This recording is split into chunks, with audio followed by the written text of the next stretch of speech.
এরপরে প্রশ্ন হলো, আমার স্ত্রী সন্তান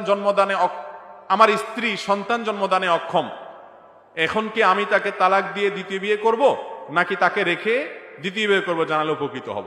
ভাইরা আমার, কোন নারী যদি বিভিন্ন ডাক্তারি পরীক্ষা দ্বারা প্রমাণিত হয় যে তার স্বাস্থ্যগত সমস্যার কারণে সন্তান হচ্ছে না, চিকিৎসা করিয়েছেন, কোনো আলামত নাই হওয়ার, তাহলে আপনি দ্বিতীয় বিয়ে করার রাইট আছে, দ্বিতীয় বিয়ে করেন, সন্তান সন্ততি হোক। কিন্তু এই স্ত্রীর সন্তান হয় না, সেজন্য তাকে তালাক দিয়ে দেওয়া এটা অমানবিক, অবশ্যই এটা অনুচিত কাজ, এটা গর্হিত কাজ। এটা তো তার নিজের হাতের কামাই না, আল্লাহর দান, এখানে তার কোনো ত্রুটি নাই। আল্লাহ কোরআনে বলেছেন, ইয়াহাবু লিমান ইয়াশাউ ইনাসা ওয়া ইয়াহাবু লিমান ইয়াশাউ যুকুরা।